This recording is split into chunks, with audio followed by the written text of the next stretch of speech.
Assalamualaikum warahmatullahi wabarakatuh. Kepada anak-anakku sekalian kelas 10 agama Mansatu Magelang yang saya banggakan, bertemu lagi dengan saya Bapak Muhammad Khairi yang akan menemani belajar kalian untuk mapel ilmu hadis. Marilah kita awali pertemuan ini dengan membaca bismillah bersama. Bismillahirrahmanirrahim. Kita sudah memasuki bab kedua. Kita akan mempelajari materi baru, yaitu berkenaan dengan perkembangan dan pertumbuhan ilmu hadis.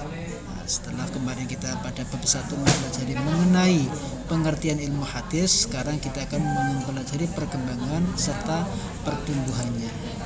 Secara singkat, perkembangan dan pertumbuhan ilmu hadis dapat dibagi menjadi beberapa periode.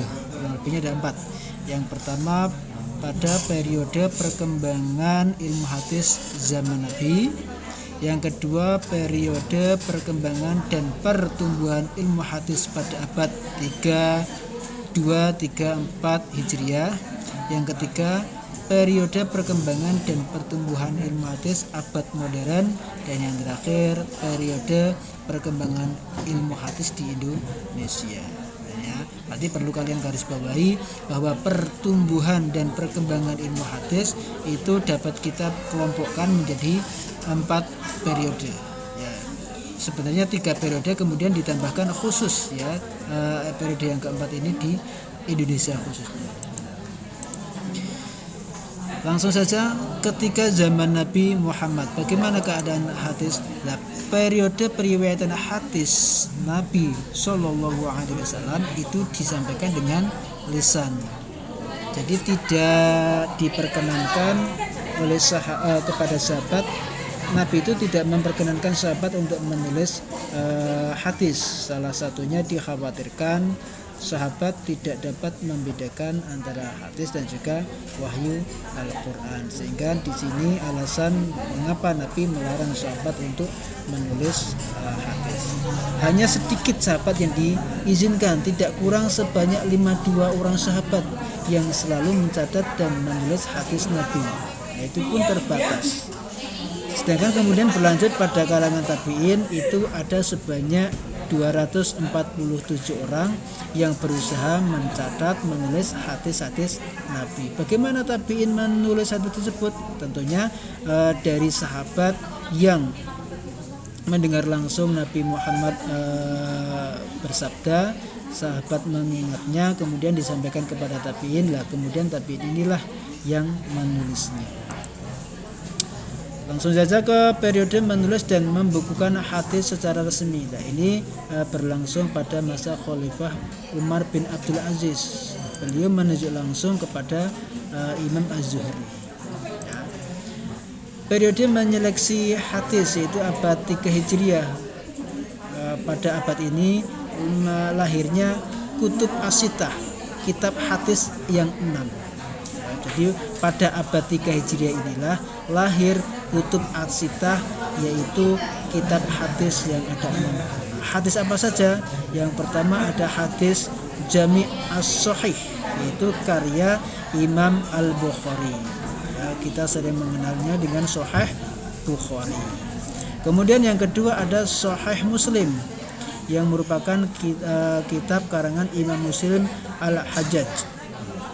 Yang ketiga ada kitab Sunan Abu Dawud, yaitu karya Imam Abu Dawud. Yang keempat ada Sunan At-Tirmidzi, yaitu karya Imam At-Tirmidzi.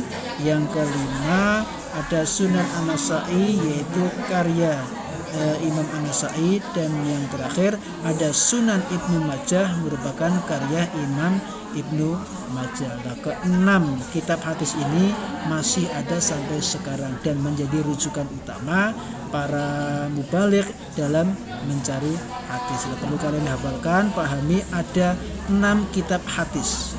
Pertama, Sahih Bukhari, Sahih Muslim, Sunan Abu Dawud, Sunan At-Tirmidzi, Sunan An-Nasa'i, dan Sunan Ibnu Majah.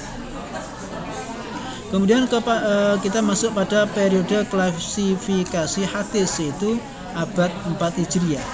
Nah, di sini sudah masuk kepada penyelidikan, pengecekan keabsahan kualitas hadis, mengkritisi sanad dan juga matan hadis oleh sejumlah ulama mutaakhirin.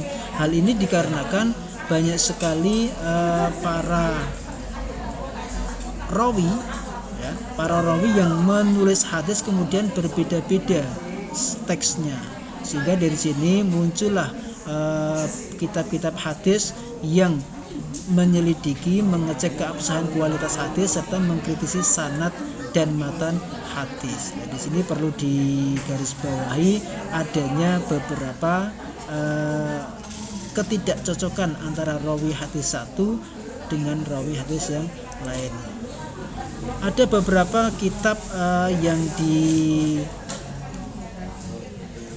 dikritisi sehingga memunculkan kitab-kitab beberapa berikut. Kitab Nailul Autor sebagai syarah atas kitab Muntaqo Al-Akhbar karya Muhammad bin Ali Asy-Syaukani. Ya, berarti ada kitab Nailul Autor. Yang kedua ada kitab Sunan Al-Kubra, yaitu merupakan karya Imam Al-Baihaqi. Kemudian yang ketiga ada kitab At-Targhib wa Tarhib karya Imam Al-Munziri, ya. Kitab Targhib wa Tarhib karya Imam Al-Munziri.